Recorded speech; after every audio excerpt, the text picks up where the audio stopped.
Monday, Thursday, Tuesday, Wednesday. No, you don't, Danny. No, squirrel. No, Monday is Thursday, March 6, 2025, and this is the week and charts. So what we talk about?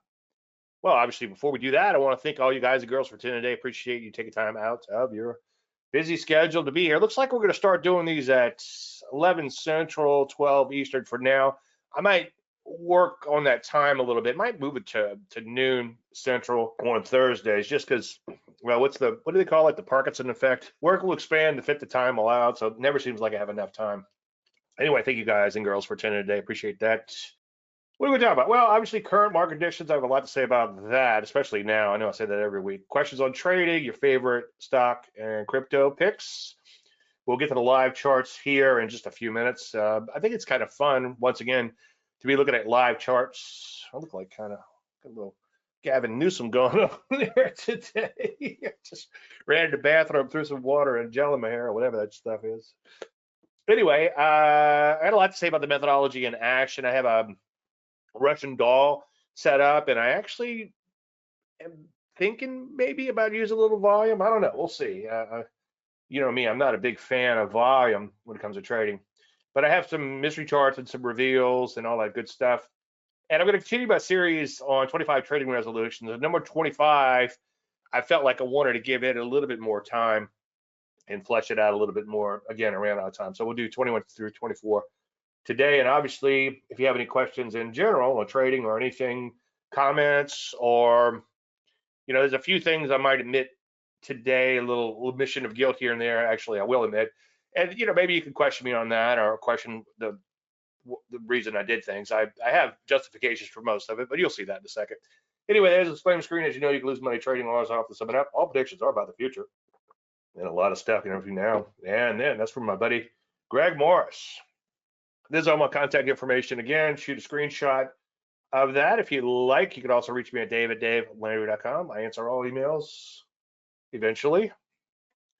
Let's talk about the mystery charts and the methodology in action. So here's the mystery chart reveal. This is the BB. You can see nice little pullback to the moving average, a Landry light pullback. And this is what happened since. The entry's up here at 550. Notice that the stock continued to drop for the most part and bounce a little bit over the last day or two. But in this particular case, since it didn't trigger and it pulled all the way back to this prior little base in here, I decided to go ahead and pass. So no capital was put into harm's way. A while back, I think one of the million little things that I did was track when you don't act. And you're going to be amazed when you go back in and look at the service archives, davelandry.com/archives. And if you want to see the newer ones as they become public, I have a client in Italy, and he's been begging me forever to put them on YouTube. And my apologies for not doing that, but I recently did that. The reason you want to do that is you could translate into any language. So if English is not your native language, you can get these on YouTube and translate them. And if you're a subscriber, obviously, I'll give you those. I'll put those up for you as soon as they're published. And if you're not a subscriber, they will show up within several days to a week, depending on what's in there. Okay, another mystery chart reveal. This is KGC, a gold stock. The parameters are down below. I think it's the middle one here. And we had a Landry light pullback. The entry was up there, stop was down there, and then way up here, if you look, you'll notice that was the initial profit target. Now, in this particular case, after several days of it continuing to pull back, I decided to pass on the trade. Now, it's since rallied, but that's okay. I might be going after some other gold stocks. And I figured that maybe some other gold stocks would set up in the meantime. Excuse me. But anyway, notice it did kind of pull back for a few days into this prior range, and I feel like it lost a little bit of momentum. It was trading well below the 30 EMA, so I went ahead and passed on that one. Now, this was not a mystery chart. This one triggered, and I did show this one live last Thursday, and it was a bow tie to the downside. And again, if you go and look at the archives, you'll see a video on this, and this one's on YouTube also, youtube.com/Dave Landry. Anyway, you can see it rolled over. There was a bow tie to the downside. My favorite bow ties, write this down, for shorting or coming off of all-time highs. When you're trading a transitional pattern, you want ideally all-time highs because the most people are trapped on the wrong side of the market when the market begins to implode, of course. So at this particular juncture here, at this high, except for the guy who bought the last tick, everyone who's ever owned this stock is happy, okay? Now, remember, technical analysis doesn't have to be that technical, and it doesn't have to be all this mumbo jumbo and all this other thing, all these other things, and all the buzzwords. Now, ooh, AI, we're using AI now. It's like, oh yeah, whatever. Want to make the universal sign for it? Well, better not. But when you boil it all down, you're just looking at the trading that occurred, okay? And there are people behind the bars, and you think from a psychological perspective what's going through their heads or what's likely going through their heads. Obviously, you don't know, and all predictions about the future, a lot of shit can happen between now and then, as I say every day.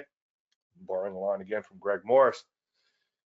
But it does give you a framework to work around, and some sort of, there's not a whole lot of logic in markets, but there is a little logic, and look at the psychology of the players. So anybody who bought in this big fat range, okay, once you drop below the range is a hurt and pop. Now, here's the thing. Most people, let's say you're in a trade and it drops, okay, and let's say you're not following proper money management. You're just an average Joe that bought a stock and because you liked it or for whatever reason. Once it begins to drop, you become of the mindset, hey, you know, if this thing, your mindset becomes, I should say, hey, if this thing gets back to break even, I'm getting out. And I see it happen all the time from non-trader types, okay? So what happens is when that stock doesn't get back to break even and begins to tumble, they're faced with a tougher and tougher decision. Do they just keep hanging on, hoping to get back to break even, or do they bail? Is the psychological damage enough to force them to bail out? And the other thing is they might need money. You don't know their situation or whatever.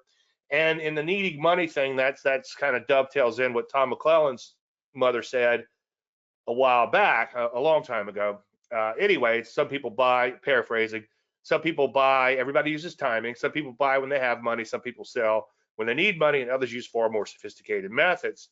So if the stock continues to drop, they might need money and be forced out. So anyway, long story, endless. I like transitional patterns on the short side coming up for all-time highs.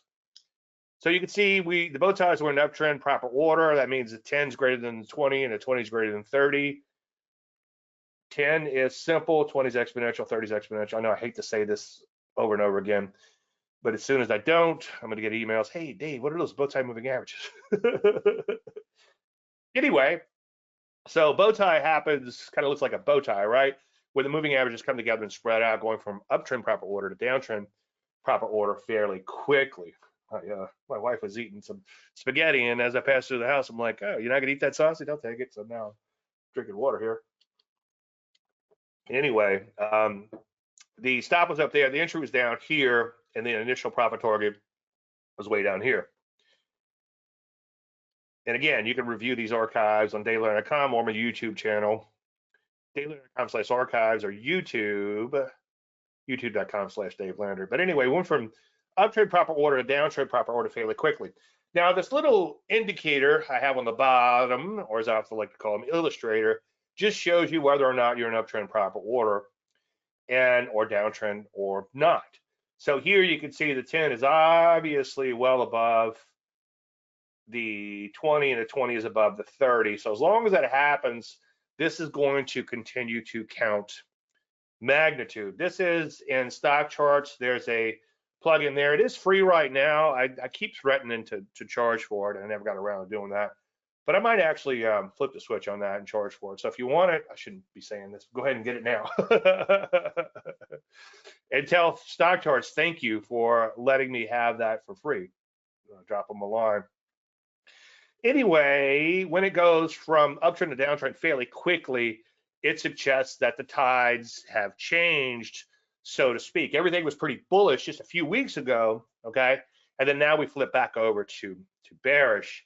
And also, my Kunash just slipped out. I said bearish. I hope I'm not going to be saying bearish too often, but futures are down 101, almost 102, so I might be saying that quite a bit.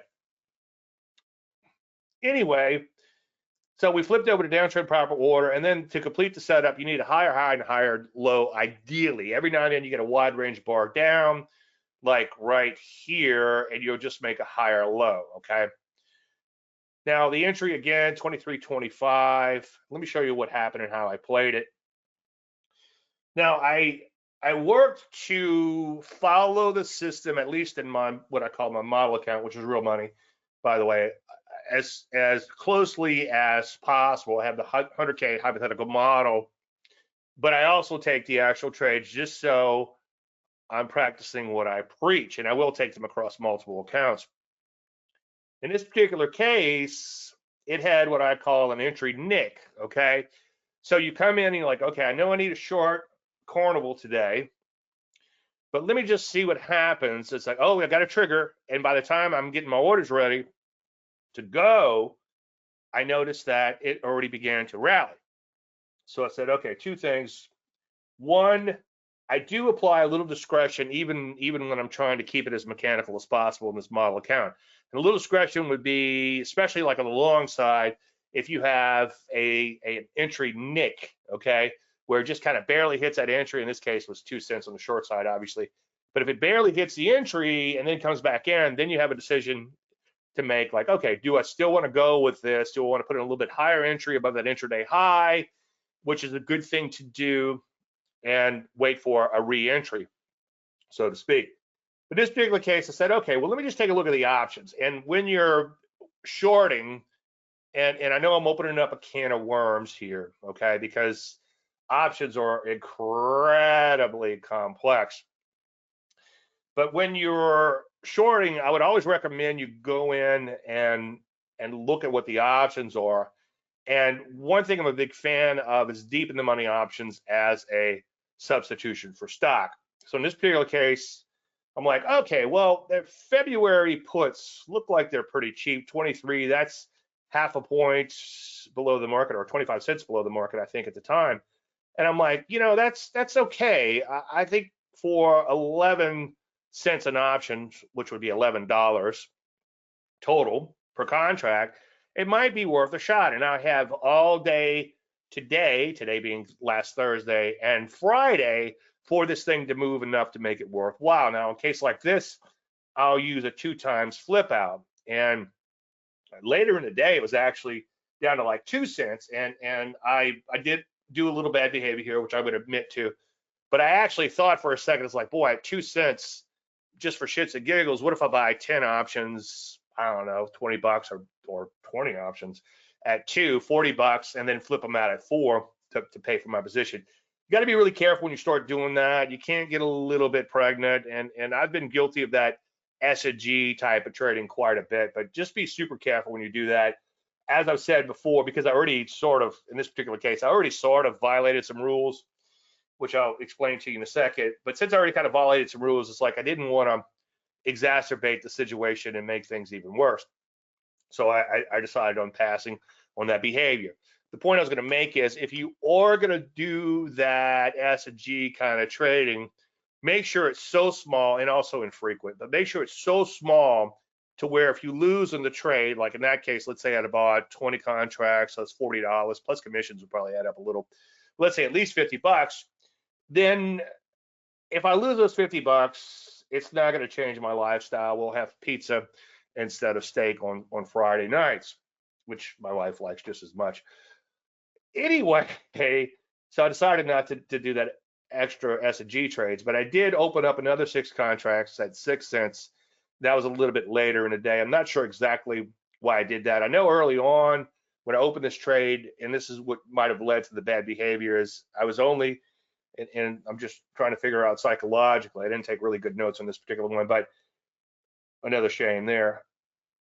But I was supposed to have 5 contracts on this, and then after I bought them, I got to thinking, well, that's an odd number. Okay, if I'm going to flip out half at some point, I need 6. So I bought that extra contract, and then the other 6 contracts at 6 cents, $36, was the kind of S&G kind of bad behavior type of trade. I know it's like, David, that scaling down? It's like, yeah, it's scaling in, or whatever you want to call that, averaging down. And So that's kind of some bad behavior there, but I think I kept it to less than $100, and that was kind of the ultimate goal, is say, okay, if I'm going to go in and short this, I'm going to spend $2,000 potentially, or risk $2,000 potentially, or possibly a lot more on the short side, so I can buy these options pretty cheap. It'll get me in the stock for 2 days, okay? If the stock implodes, I've beat the system, so to speak. If it doesn't, then I can reevaluate the situation, and I'm only out about $100.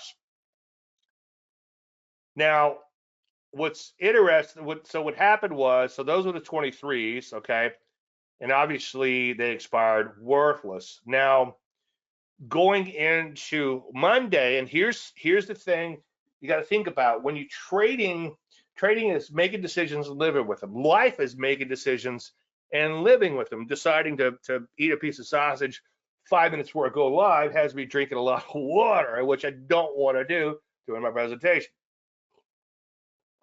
But I said, okay, well, applying a little discretion to this, the fact that it didn't officially, it triggered officially, but it wasn't like a well trigger, okay? It was only 2 cents. I said, okay, I'm going to live with the fact that Monday morning this thing might implode and I don't have a position. And I'll reevaluate it then. Now, fortunately, I was able to come in and reevaluate the situation. And when the market began to sell off a little bit, I went ahead and put on some deep in the money puts, okay, to give me a delta of 100. So it acts like 100 shares per contract. And I bought those at 214, okay? Now, again, I'm not sure why I bought 7. I should have only bought 6, but I bought 7. And so 7 contracts. Now, they're only a week out, or actually 4 days out, but I figured that the extrinsic value or cost, I should say, wasn't that much compared to where it was in the money. So you were a couple of points in the money, okay, at the time. And I'm like, all right, well, that's not a huge difference, okay, how much extrinsic I have to pay on top of that. So I figured it might be worth a shot. So fortunately, the next day, I was able to flip out 3 of those puts at 385. Now, my goal was to flip out half, okay, at a double, and I had a resting order in place at 428, which would have triggered later in the day, but I got to thinking that, am I splitting hairs with this? So I started bumping that ass down until I finally got filled. And my reasoning is, okay, let me get the lion's share of the money back to pay for that option position. If it makes double, then it's 100%, right? But maybe I can pay for 85 or 90% of the options position by scaling out, okay? And then the real money is going to be in the second loaf. And where are we now? We're down to the point, so that's good. So that's beginning to work. So I've got 4 left, so that's an extra $400. You know, knock on wood. Come in. I need some new jokes. Anyway, so that's the trade. Now, the original trade, I lost $101. Technically, I should have only lost about $50 on that. And I think at $50, and let me know if you disagree whether this is bad behavior or not, but I think at $50, for me to maintain a position for nearly 2 full days versus a $2,000 capital outlay plus, because remember, short side, let's say something happens tomorrow, and I'm thinking of morbid things. I need to think of something less morbid. Think of something happens to another cruise liner, right? That stock could easily skyrocket. So, but I ended up losing $101 in the first trade, which a little bit of guilt there. Should have only lost about 50. And then the initial outlay on those 7 contracts on Monday was $14.98. Okay. Now I did sell off 3, okay, at 385. So out of that 14.98, like I said a second ago, I made back, I guess, about 85 or 80% of that at 11.55. And then you take out the 642 that I paid for them. So that's $513 in profits. Now, adding in that money I lost last week, plus the cost of the options, and then we take out the profits, the worst case scenario would be a $444 loss. And what I probably should do is And I don't claim to be an options guru, but what I probably should do is, as it continues to drop, maybe I should scale out or roll down, not scale out, but maybe I should roll down those options. And so I'll evaluate that later today and report back. Okay. Your delta was way more than your theta. So yes, it was a good move. All right. There you go. What is theta? Time decay? I know what gamma is. Theta's time decay, right? Theta is the cost of time. Okay, that's interesting. So probably need to talk to you a little bit about that. Options are so complex, and one reason I'm always hesitant to talk about options is if you know options, you probably shake your head like this idiot, And if you don't know options, you're like, what is this idiot talking about? So it's an interesting thing. How do you gauge the cost of time though? And how does delta work into that? Okay. But I felt like it maybe we're coming to the same point when you're coming through it through math, and I'm coming through it a little bit more by feeling. I'm kind of like, okay, how much am I paying extrinsic, okay, which I guess is extrinsic, which is the money above what the option is actually worth. So if you're 2 points in the money and you're paying an extra 14 cents, you're paying 14 cents for the insurance, so to speak, to hold those options, to hold a position, so to speak, as opposed to have an outright position where you could lose a hell of a lot more money.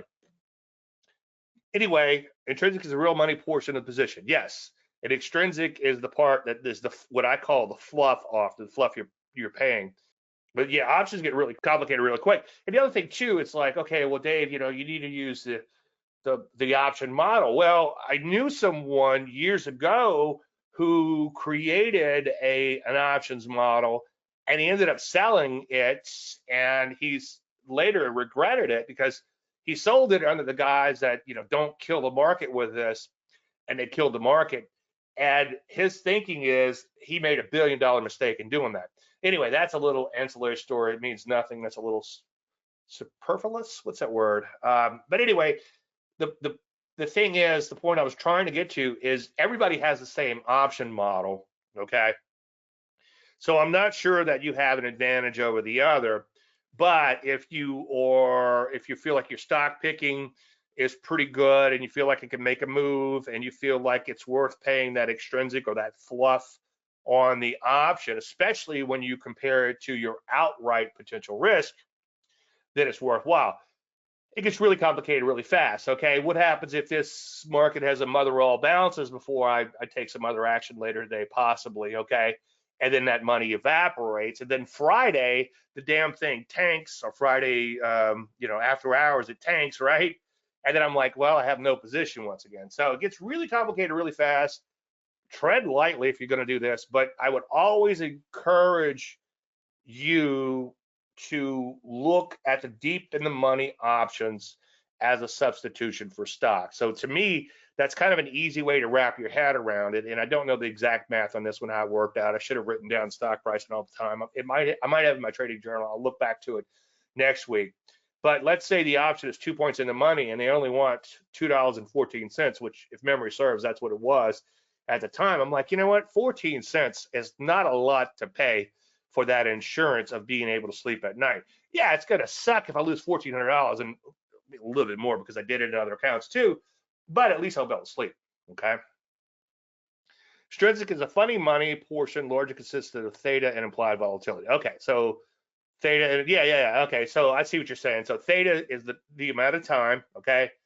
And the implied volatility is what the market is implying the option should be at. Like lately, I have a little strategy which I haven't completely fleshed out, but I do notice late in the day, and I talked to an S&P trader a while back, and he sort of confirmed what I was thinking.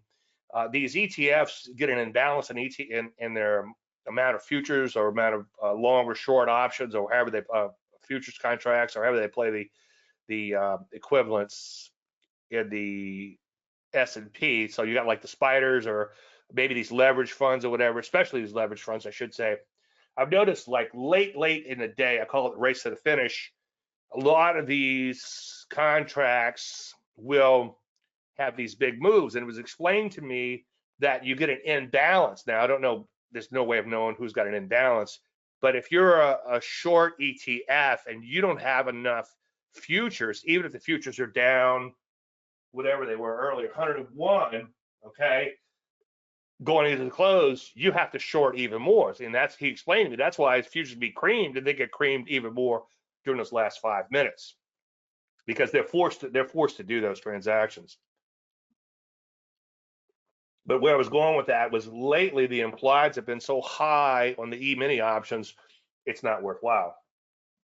All right, one thing I've kind of been toying a little bit with is paying attention to the volume buzz on stocks. And I get this from TC, and a while back, someone who, I don't know if he's legit or not, so I don't want to say his name, but we crossed paths somehow.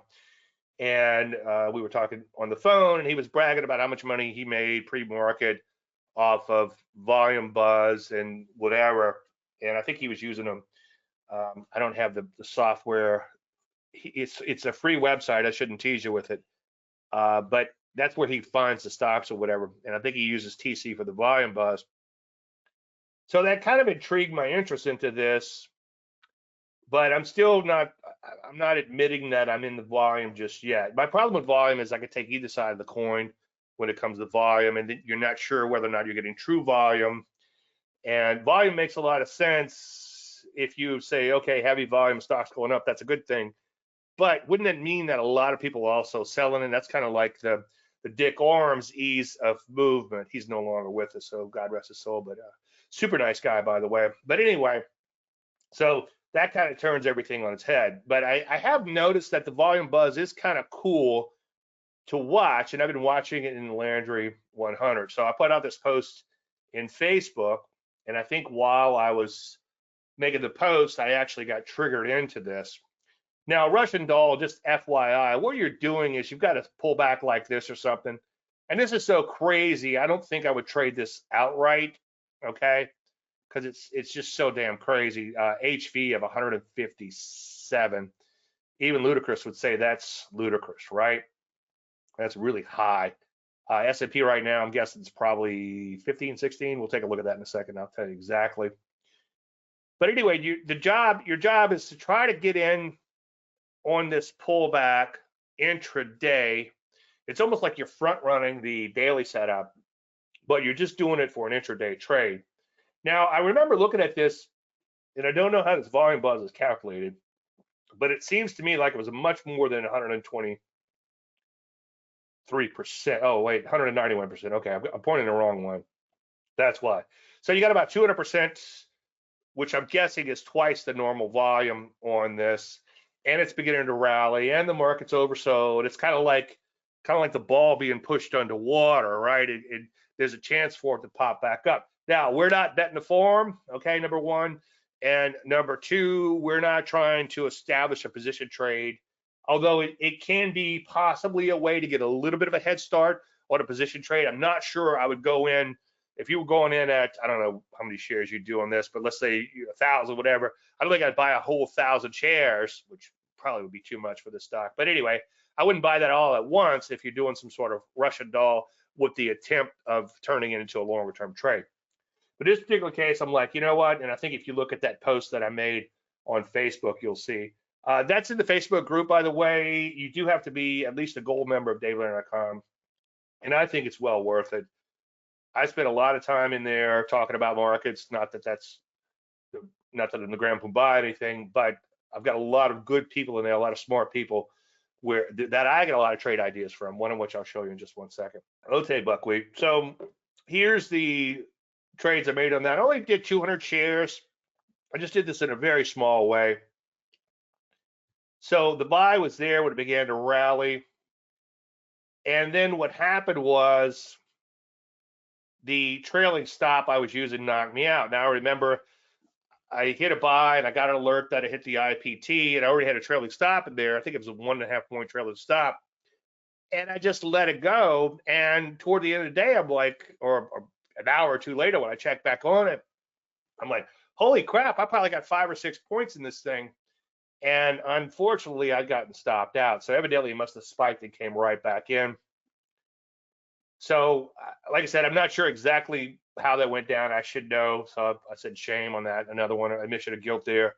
Exactly how I got stopped out and why. But overall, I ended up making $226. So it's better than a poke in the eye.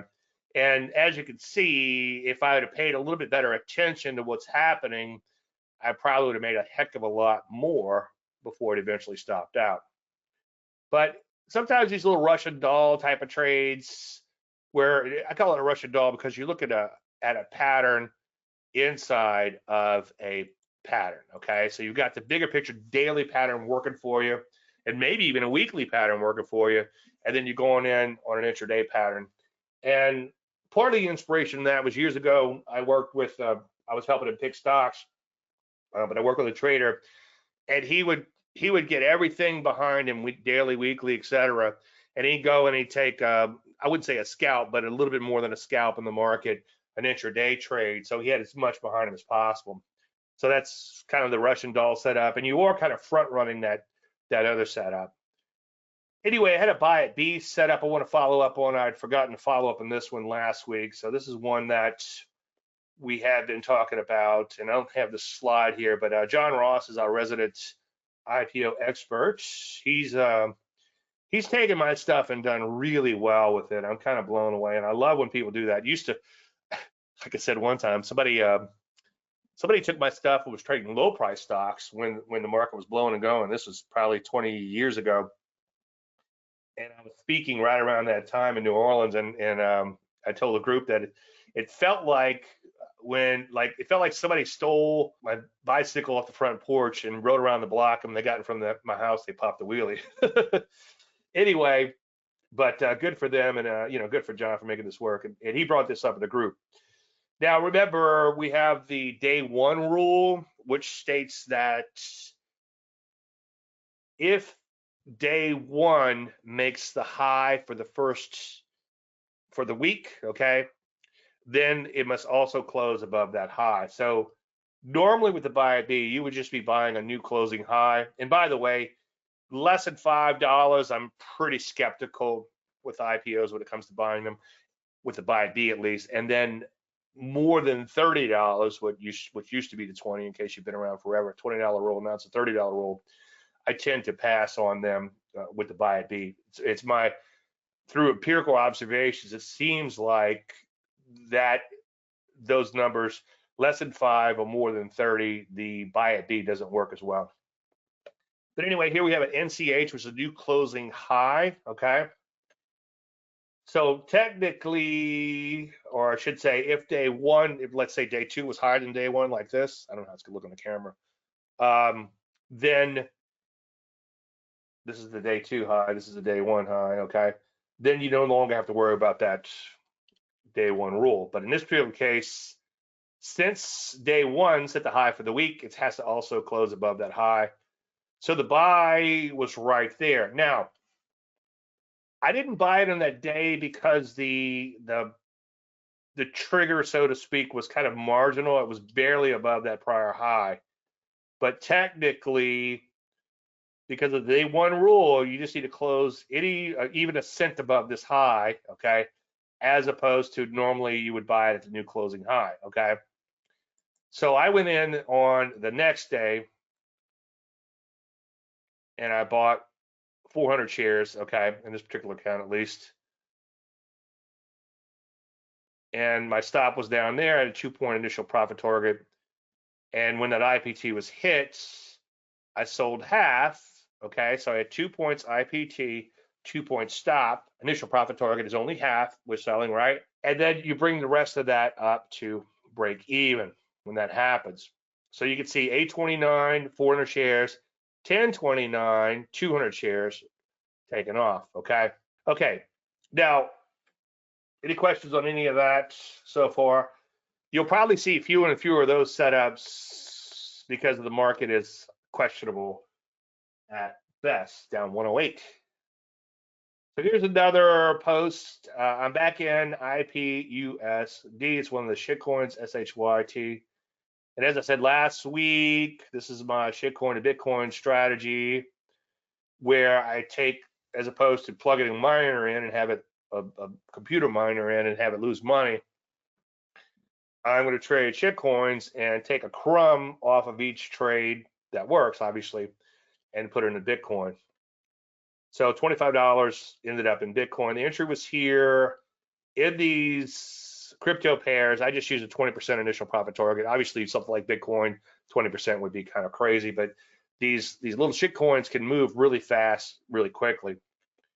So $25 was mined, so to speak, to Bitcoin. And I hate to use the word hope, but hopefully this will be a good problem to have. Hopefully at some point, that amount of Bitcoin that can be made from these shitcoin trades could be something that's worthwhile. And I might have gotten to thinking about this. I know that some of the shitcoin mining, I think most of those guys, they don't want to get paid in those shitcoins. They want to get paid in Bitcoin. And I think they ended up getting, I think that's how that works out. Maybe that's where I got the idea. I don't know. And one thing I did try initially was I did try keeping money in those native pairs. Okay, so in this particular case, I would keep what was much more at the time. Let's say I keep $50 worth of IP just in case it went up 1,000% or whatever. But I found out that that just was kind of a Chinese water torture because a lot of these things just roll over and go to zero. You'll see that when we get the live charts in just 1 second. Anyway, I decided to get out the rest. I did ride out this first little correction in here. Okay. And remember, we're at least break even. Okay. And I felt like I wanted to get something out of the trade, and I rode out the correction. And when it began to implode a little bit again, I went ahead, just cleaned house. Everything was kind of ugly then, it's kind of like a baby being thrown out with the bathwater type of market in stocks and everywhere else. Anyway, so I only put $1,000 in this. I would keep it small on these shitcoin trades and all, because it's such a volatile, such a crazy thing to trade. And I'm also trying to be cool and like I'm trying to parlay some small accounts here and see what happens. But anyway, so I made 89 on a second loaf, and I took 25 out of that too, which is not shown, and I put it into Bitcoin. All right, any questions on all that? Okay.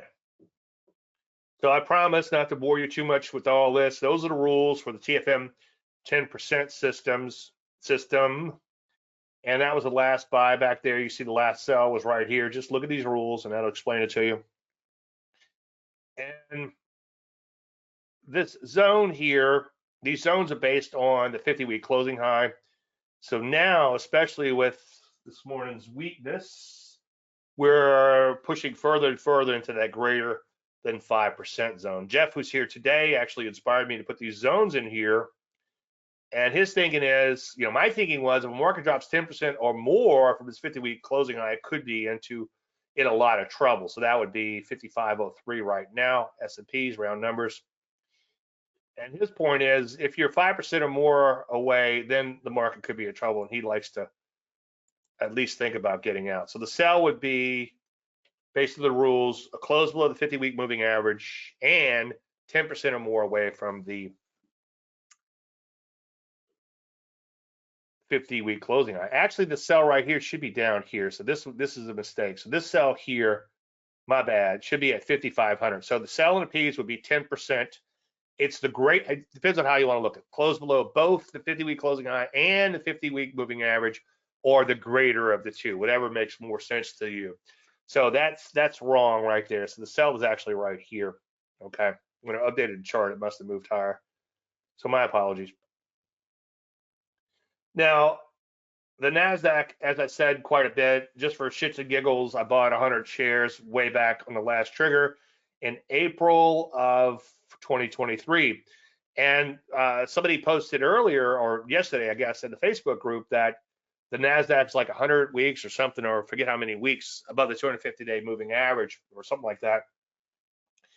And I went in and looked at this 50-week moving average, and you can see it's been above it for a long, long, long time. And I've been in this trade for 101 weeks, which when I went into it, I just thought, hey, we're getting a little rally off of lows. Let's see what happens. And I had no idea it would go that far. So again, the sell's at the wrong spot. The sell's actually down here at 55.03. A few weeks back, you can see they were both the same, okay, the 50-week and the 10%. But now that 50-week moving average is climbing up. The reason I added that moving average, by the way, is that I wanted a whipsaw filter. Now, if you start adding more and more and more and more and more and more whipsaw filters, you do something called curve fitting, okay? And you make a beautiful system in hindsight that's going to suck in foresight. Like, as I said before, I told somebody who designed systems that, well, your biggest drawdown's always in front of you. And he got mad at me. I'm more like, he's going to find out, you know, FAFO, what the young folks are saying. So there's the 50. You got to close below the 50 and 10%. So we do have a ways to go on this. I thought we were much closer to a sell signal. Oh, hang on. Okay, I see where I fudged up. This is supposed to be the Qs, okay? That's why it looks funny. This is supposed to be the Qs. I'll bring up the live chart here. Okay, remember I just said that I had thought the 10% sell zone and the moving average were the same, and they are. You can see we're right around 484, okay? Now, one thing that I put out there for discussion, and feel free to discuss it if you're on YouTube, is when I designed the system, I didn't know or think about the fact that Stock Charts uses a calendar chart for their weekly charts. It's kind of an old school way. It's not good or bad. It's just it's kind of interesting because you always have the calendar week on there. And I was just thinking a close below the 50 and the 10% line would be all you needed for a signal, but I didn't think about the chart being a calendar chart. So because it's a calendar chart, instead of like Monday to Monday, Tuesday to Tuesday, Wednesday, Wednesday, Monday, Thursday, Tuesday, Wednesday, well, Godfather there, it's actually Friday to Friday, okay?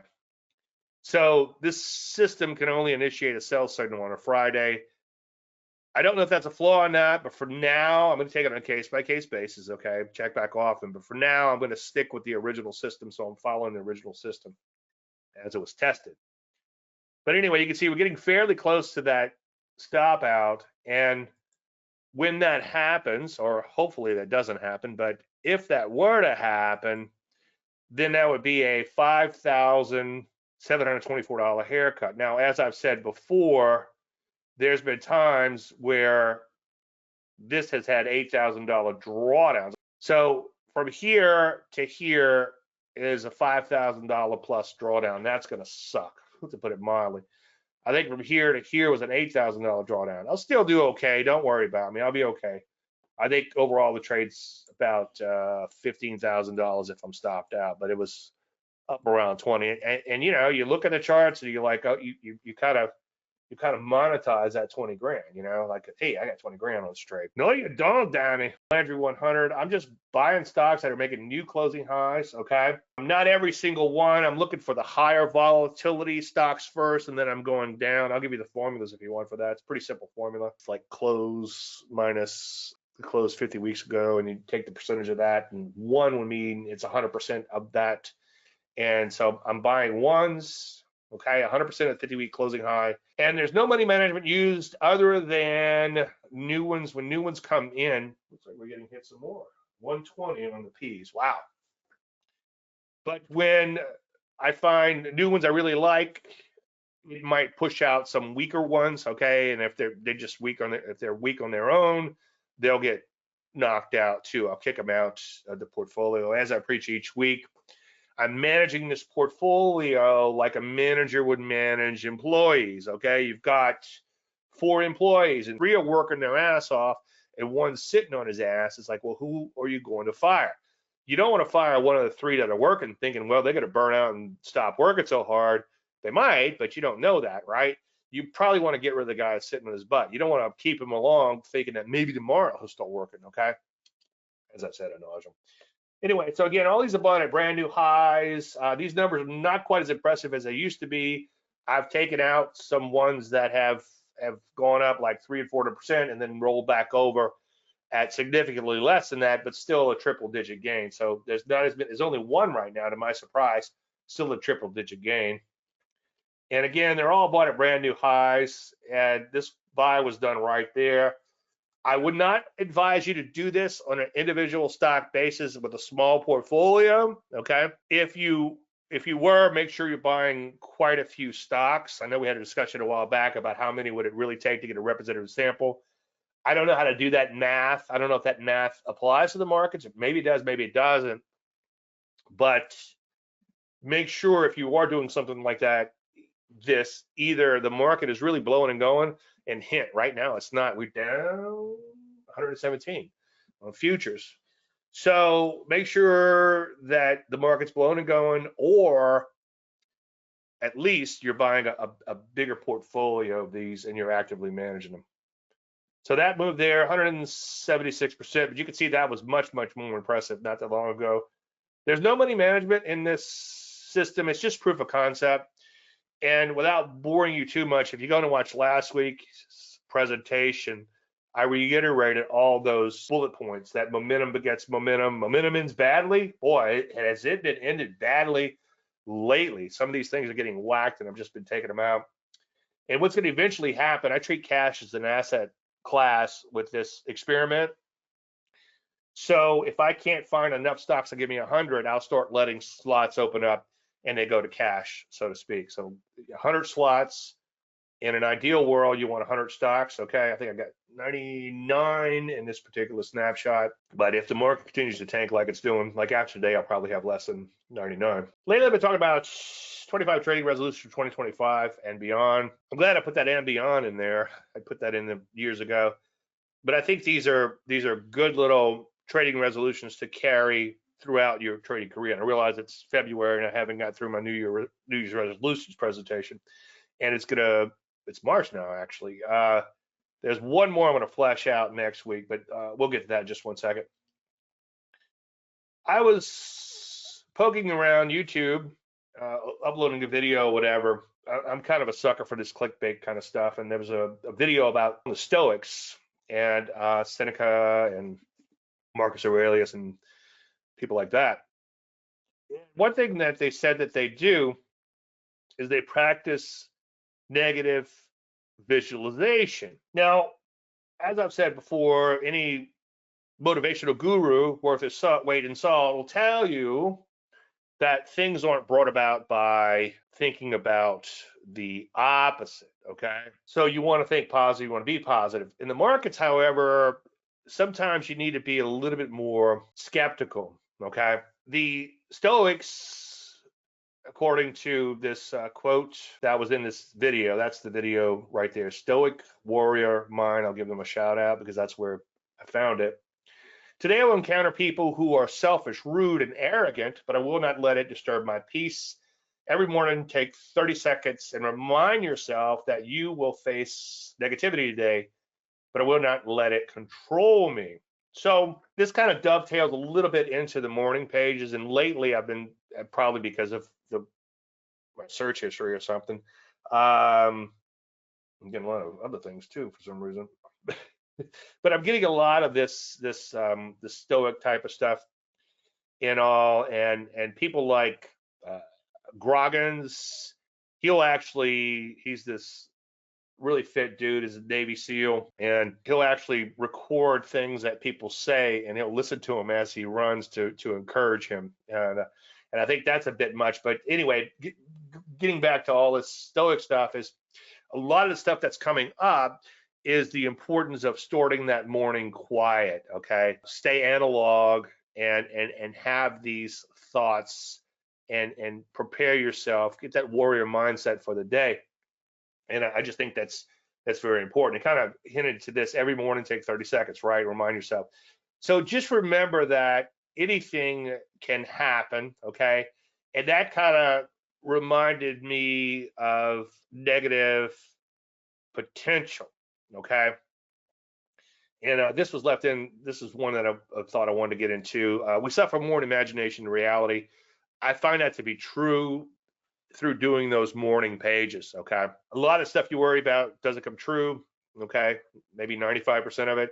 The 5% that does come true is not as bad as you thought it would be, and even if it is, you deal with it, and you're like, well, I dealt with that. I was really dreading that. So negative visualization. So negative visualization reminded me of negative capability.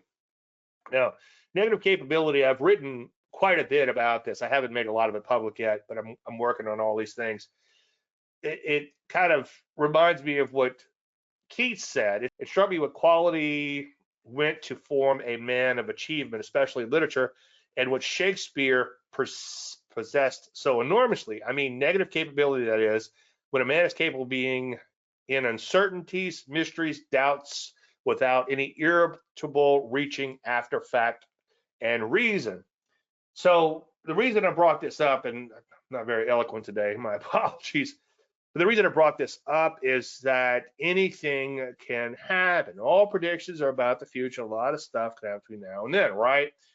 So if you're willing to accept that, okay, and like Douglas once said, if there's any animosity once you get into a trade, you obviously haven't fully accepted the risk. Well, obviously, with the amount of F-bombs I drop, I haven't fully accepted the risk a lot of times. So here's my F-bomb here. I'm not going to drop it anymore because it's maybe I'll drop it from small height. It's pretty substantial. But anyway, so I know it sounds a little counterintuitive to be negative, but you're not being negative. You're just accepting the fact that something bad can and often will happen in this business. All right, number 22, review your process sheet on every trade. This is something, again, I'm always working on these different things, but this was probably right after I did my morning pages, if I had to guess. And I would encourage you to create your own, obviously, but I think this was a good start. Exercise, diet, pretty good on the exercise, okay on the diet, probably not the best, okay? Rest and relaxation, I'm so there. I do have hobbies, and I do really get into hobbies and obsessive hobbies and stuff, so that's good. But you want to be at your best, okay? Make sure you get some rest, get to bed early, wake up early, do your morning time, do your morning pages, have that quiet in the morning. The dog has interrupted me a little bit, and I did a whole segment just on disruptors, okay? And it could be something as simple as you get a new puppy and all of a sudden your morning time is screwed up, okay? And that could throw your whole day off, and you got to be really careful about that. Just stupid stuff. Like I got to the gym 5 minutes early this morning, and first thing I did was I cut my finger. Kind of a long story endless. And the gym didn't have any band-aids. I was unmanned today. And the lady that I know in there, she was kind enough to give me one out of her car. But I found myself just so pissed off, I'm bleeding like a stuck pig. I'm like, screw this workout. I'm just gonna go home. And I had to kind of take a deep breath and say, wait a minute, don't let this throw your whole day off. So that's what all your morning stuff does for you. It puts you in the proper mindset to face the day. And I would encourage you to stay analog as much as possible. And as I've said before, there was a book by a guy named Quick. I haven't finished it. I don't want to pick on the guy, but one of the things I don't like is he's spending a lot of time telling you what he's going to tell you. And I hate when somebody does that. And if I ever do that too much, at least, please call me on it. It drives my wife nuts when she reads a book like that, which is a short trip. She'll throw it against the wall, literally. I had another book. I have to find it. It looked like it had a lot of promise, and I was 56 pages in, and he was still telling me what he's going to tell me. Just freaking tell me, please. Now, on a positive standpoint, I do think Mr. Quick's book is probably of use. The book is named Limitless. And one thing he pointed out, and I need to dig it out and get the exact stats. I have it on audio, I think, on that one. I don't have the paper copy. But the point he was making is that we're bombarded with more information in one day than people years ago were bombarded in a lifetime, okay? And then the numbers are still pretty staggering if you go back like 30 years or so, or 40 years. So on an evolutionary standpoint, our brains are not equipped to deal with that.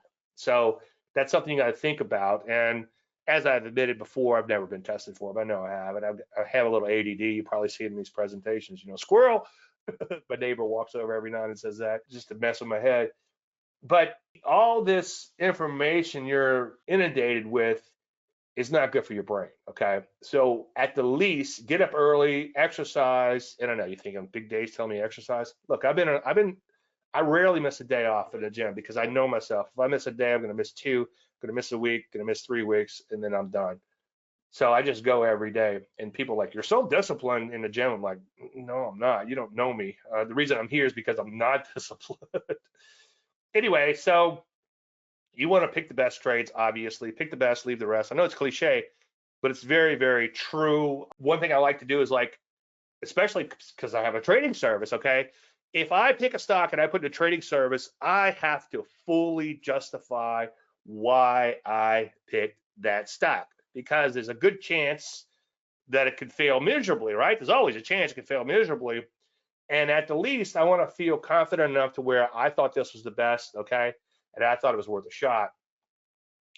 And you have to acknowledge, accept, and ignore, okay, extraneous influences. So maybe I'm in a bad mood because the dog didn't let me get my work done, or because I cut my finger right before I got to the gym and couldn't find a Band-Aid, or whatever, or maybe I need money going into a trade. And is it, to quote Sakota, is it intuition that I think this chart pattern looks fantastic, or is it intuition because I need money?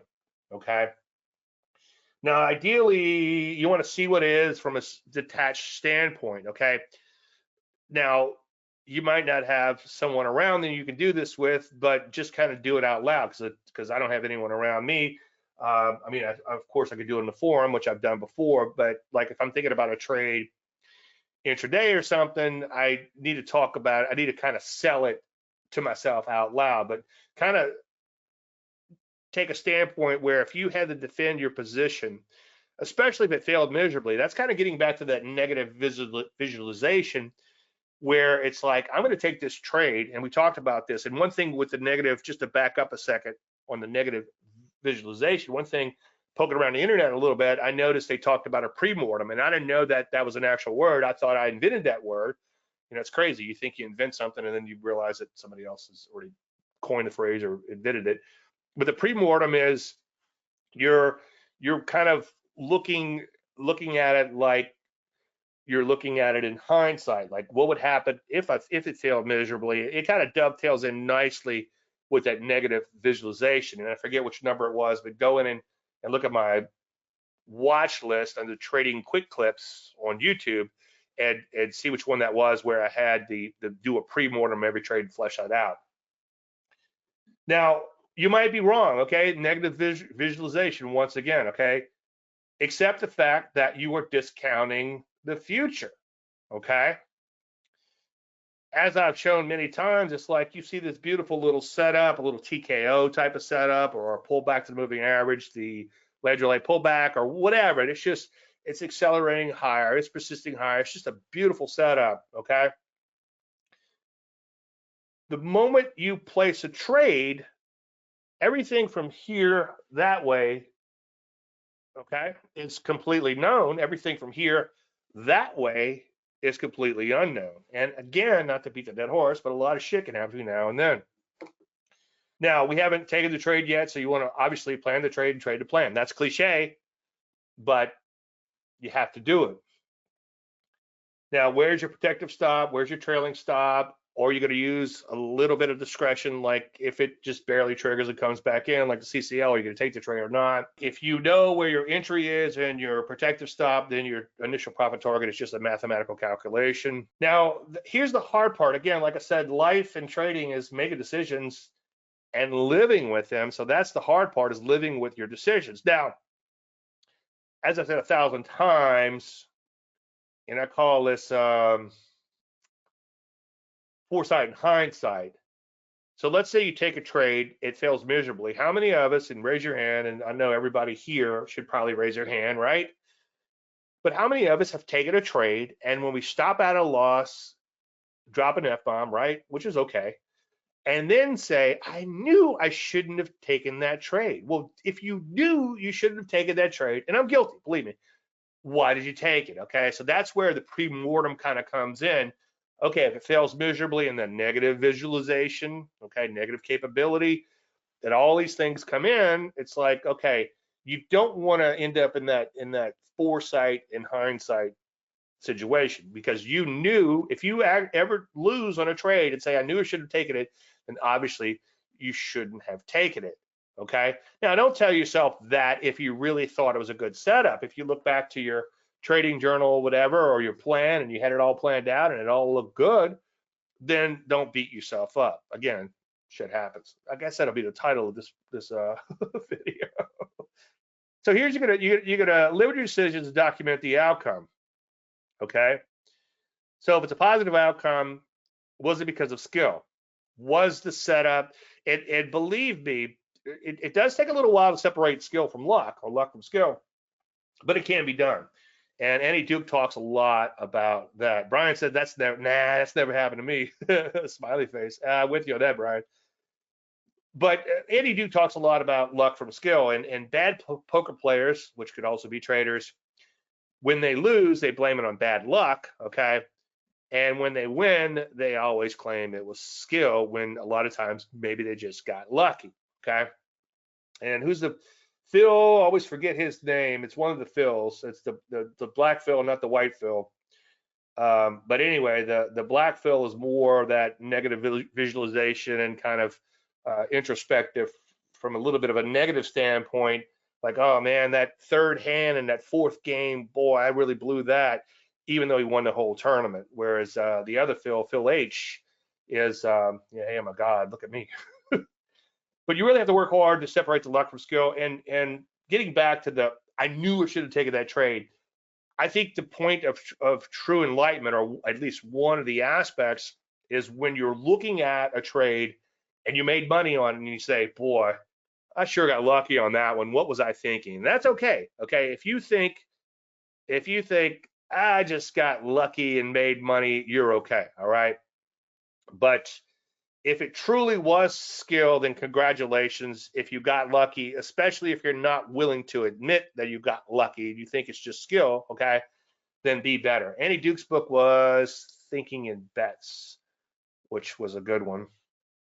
Now, let's say you have a negative outcome. Did you do all these things, okay? Did you pick the best and everything back here? Did you do all these things? Yes. Okay. Well, shit happens. All right. Sometimes twice, as I said before. No, then shame. Just be better next time. Okay. Trading is like, you have to beat yourself up an ample amount. Okay. If you don't beat yourself up, you can eventually blow up because you just kind of continue without any discipline. Okay. And if you beat yourself too much, you're going to cripple yourself and never make another trade.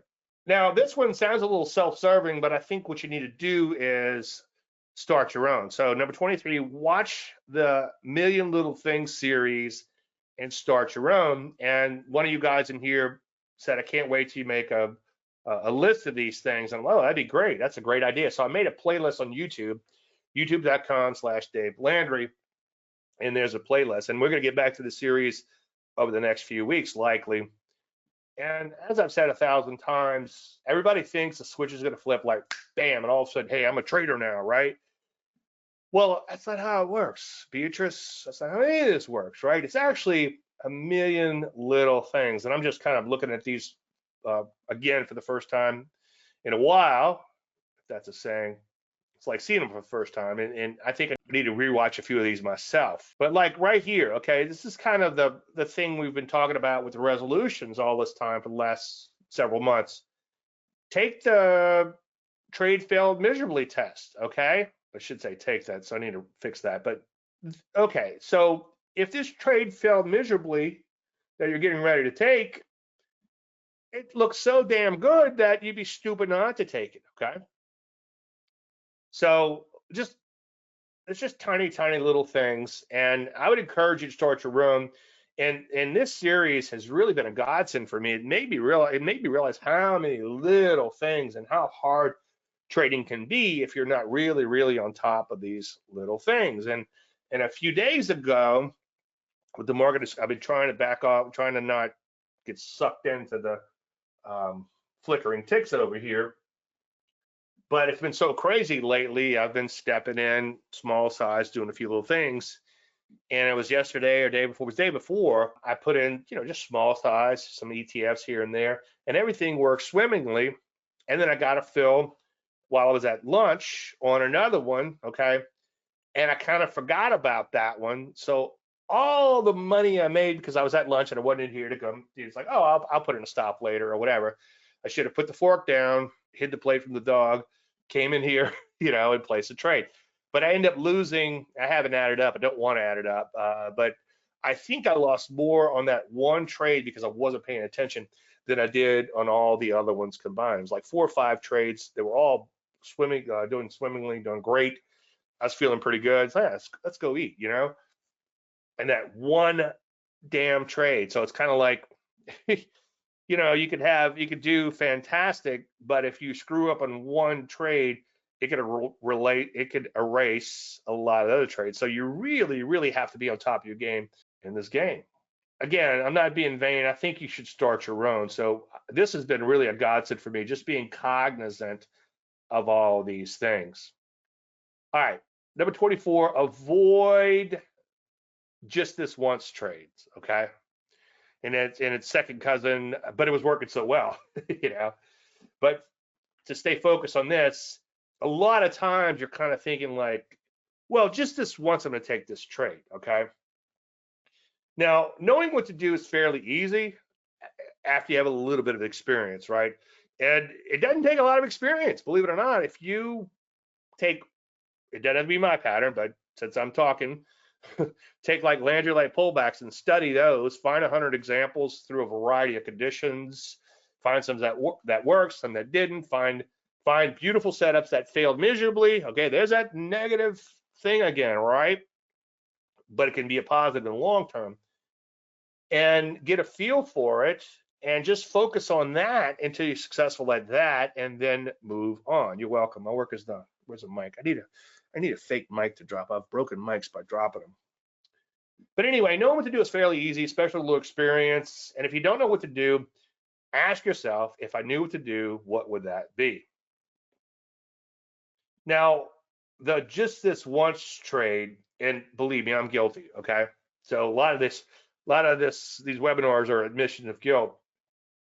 But it reminds me of acrasia, which I've talked about quite a bit. And it's a state of mind in which someone acts against their better judgment through the weakness of will. Amen. Okay. It's kind of like I'm not going to drink tonight. Well, I think I might just have one beer, Now, acrasia is a state of acting against your better judgment. It is when you do one thing, even though you know you should do something else. Amen. Okay. How many times have I said, and I think I first put this in layman's, you know what you're doing wrong? You know what you're doing wrong. Okay. Acrasia is what prevents you from following through on what you set out to do. Well, along those lines, just a random thought here, discipline gets used up. Okay. And that's why I have to work out not first thing in the morning, but before I come to work, okay? There's been many a days where I'm like, you know what, I'm gonna work out later, okay? I'm busy today, I'm gonna work out later. Well, before you know, it's like noon. It's like, well, let me just eat lunch, and then, I better let that lunch go down. And then the market closes, and then it's kind of like, by then it's like, it's too late, or whatever. I've got my nighttime analysis to do, my nightly analysis to do. Got to get that service published, blah, blah, blah. So you never get around to doing it. Well, that discipline just gets used up. And a side note here about discipline getting used up, that's why you want to be careful. And believe me, I'm guilty. I've got all these screens that are flickering all day long, and it's like I'm very tempted to go in and make these extra trades. So that's kind of eating away at my discipline, so to speak.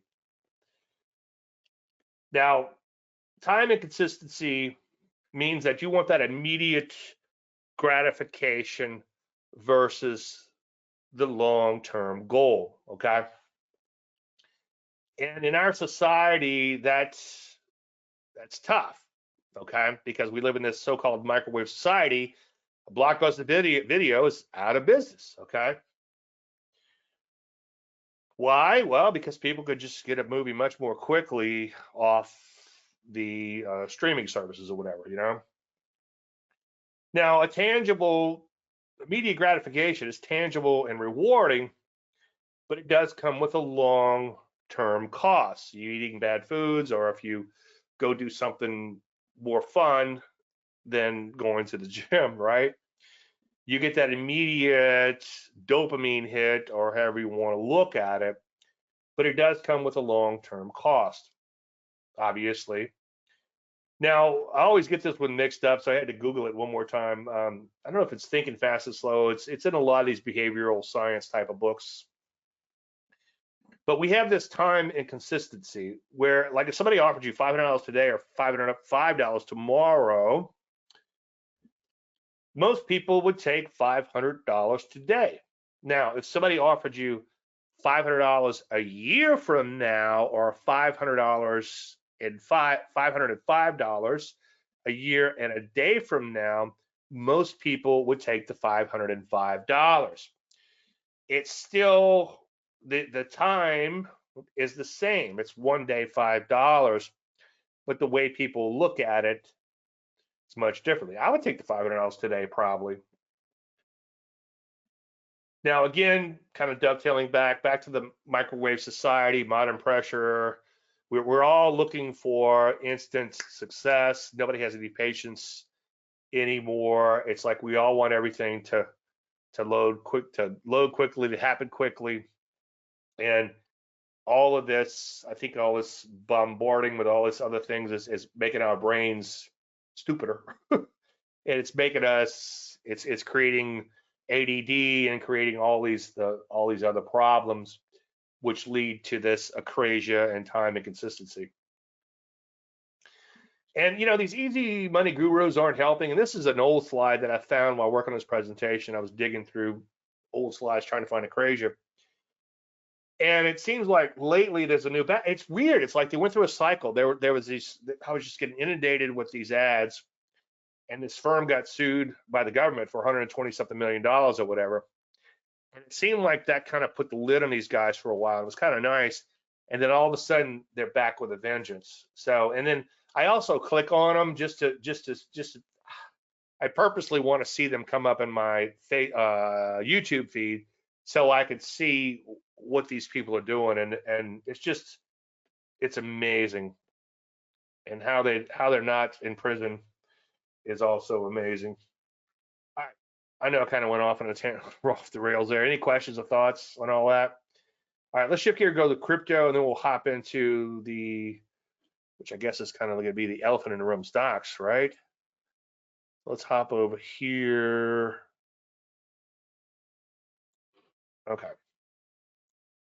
So crypto, as I've said quite a bit, the crypto seems to have this several week or several month bull bear cycle, which if you're learning how to trade, believe it or not, as I've said before, I'd recommend you trade crypto just because it's like a hyper speed, or what is it, ludicrous speed? We've gone plaid, ludicrous speed. The amount, the way these markets move over and over again through the bull and bear cycles. And that's why you're going to have to use money management. You're going to have to be prudent in your trading. So here's Bitcoin, the Magdaddy of them all. Bitcoin's looking pretty ugly, okay? It's very toppy, sideways at best. Lots of Landry light. We went up to touch that moving average, roll right back over, and now we're testing the moving average again. For now, Bitcoin looks like it's in trouble, okay? Ethereum has been abysmal forever. I don't know if I can take these lines out. But you could see one point that I often make, to a point of ad nauseum, is never buy a market below the 200-day, the 30 EMA, okay? And you can see that would keep you out of a lot of trouble. And as we look at these shitcoins, you'll see that it really does help. And here's another example. Look at this. Look at the Landry light. Okay, we had one bar above the 30 EMA and the rest were below. And this market has imploded. This is Ethereum versus Bitcoin, okay? An RS type of chart there. So if we look at sometimes you can just go in here and look at the percent change and buy the stronger ones. This one's kind of dead cat bounce looking. I wouldn't rush out and buy that. But if they're banging out some new highs and starting to clear some recent resistance and stuff, then it might be worth a shot, okay? So let's just take a look at a few of these. I doubt we'll see anything today. Okay, anybody want to take a look at any pairs or anything? I mean, there's possibly one in here. Like this one's kind of waking up. Maybe if it can get through some of this overhead supply, this might become interesting. But the point I was making with the buying the new highs, if you look at some of the buys that I do, and go back if you can stand it, go back and look at the old weekend charts.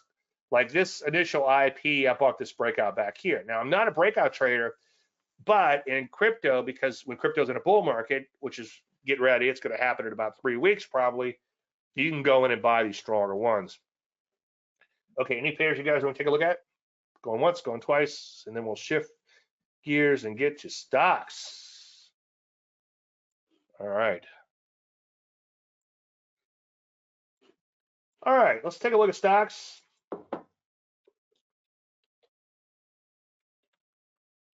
Again, I'm such a nerd. It's gonna be fun to do it in real time, huh? Okay, so S&P 500, aka the P's. Stole that from a broker I had 25 years ago. He said, I see you still stole my line. Yep, every day. S&P 500, bow tie to the downside. That is not pretty. Or as we say south of the border, no bueno, huh?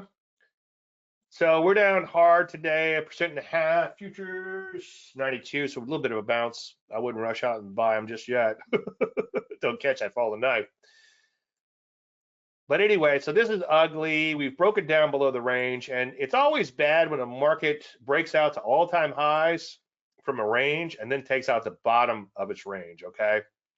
So everybody who held from here to here is now a hurting pup, okay? Just think about the psychology of the market. If you don't walk away with anything today, if I get hit by a beer truck tonight or tomorrow, whatever, I finally leave the house, then think about what the psychology of the market is. And right now, it's probably not too good. But longer term, we haven't gotten a sell signal just yet. Shorter term, yeah, we've got bow tie sell signals and many other shorter term things. NASDAQ composite looking as bad or worse than the P's. Look at that, down 390 points. Wow, 2% and change. You can see we came up here, all-time highs, and then we just topped out for a while. Top and chopped, okay, and then rolled over. We're very oversold in here, remain oversold, so I wouldn't rush out and buy the market just yet. Let's take a look at the VIX real quick. Where's my VIX research? Just right here. We'll take a look at the VIX. Damn, I didn't save my, I forgot to save everything. So the VIX is stretched. It's not as stretched as it was, but it's stretched from the 10-day simple, 26%. Anything 10% or more, keep an eye out for reversal. So we're at 20-something%. If the market continues to slide, then this could get really spiky in here. Be careful trading this VIX type of stuff, but it can be worthwhile, especially if you're doing something intraday. I would not hold overnight if you're making a VIX-based trade. I used to years ago, but not anymore. All right, getting back to the overall market. See if we get a spike like that, then you can carefully get in, but be super careful. Let's take a look at the Russell 2000, same as it ever was, just ugly, just really, really ugly. You can see it's at this multi-month lows. Let's take a look at a weekly here. Yeah, that's pretty ugly on a weekly basis. Wow, look at that, kind of a double top looking, and just flat out ugly. So that is no bueno. A lot of these areas that tried to make new highs have come all the way back in. That's no big shocker like the market itself. Again, that's not a good thing when that happens. There's cybersecurity. You can see it broke out, came all the way back in. It hasn't broken down below the bottom of its range, but it's ugly nonetheless. EFA shares have been doing pretty good. And usually United States is the dog with least fleas when the markets begin to tumble a little bit. But right now, we're the dog with fleas, I guess. But as I said recently, I think in the service, I think that as we tumble a little bit, these EFA shares are going to start imploding a bit. We just looked at Bitcoin. Now, there are a few areas that have done okay as of late. Unfortunately, these are mostly defensive in nature, such as major drugs. I'll just punch them in.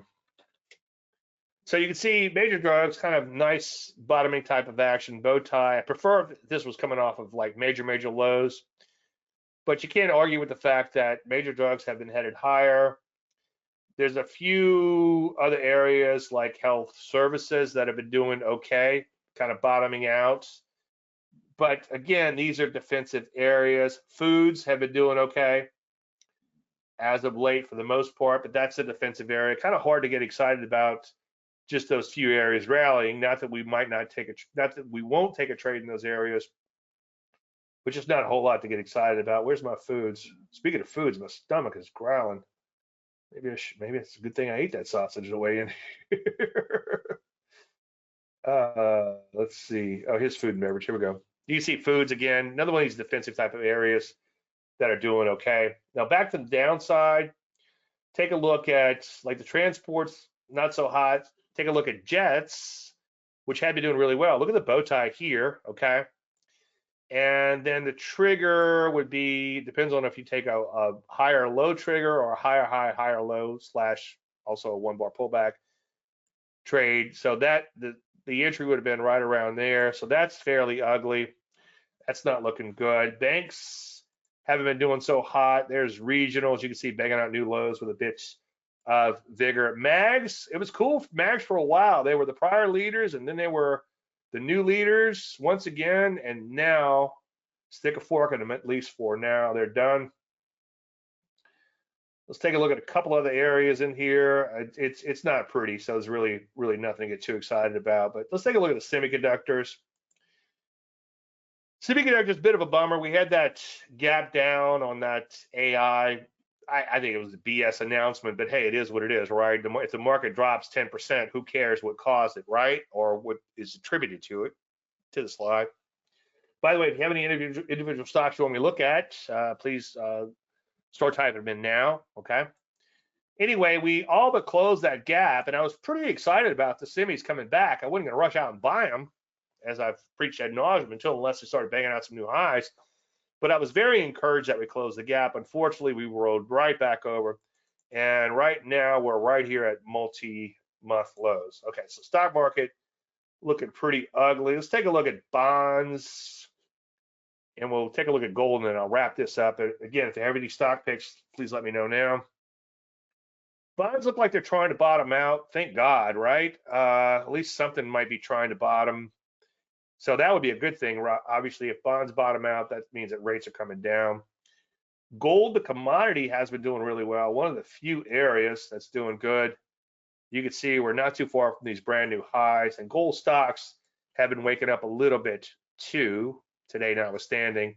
And that's why you saw that gold stock as a mystery chart. And I've been keeping an eye out for gold stocks to see if there's anything worth trading. All right, any individual stock picks you want to take a look at? Going once, going twice. Well, I want to thank everybody for attending. Again, 11-ish, maybe 12 Central or 1 p.m. Eastern, somewhere around that time. So keep an eye out for that. On Thursdays, we're going to try to go back to the day for a while and see what happens. Of course, the market's getting kind of crazy again, and I'm, might be wanting to watch the market. So we'll see how that works out. But this actually might keep me out of additional troubles from a selfish standpoint. Anyway, I want to thank everybody for attending. I appreciate you taking time again out of your busy schedule. Anything unanswered, Landry.com. Everybody have a great weekend. I'll see most of you guys and girls, I would guess, in Facebook over the next few days. Everybody else, have a great weekend. I'll see you again next week. And may the trend be with you. Thank you so much.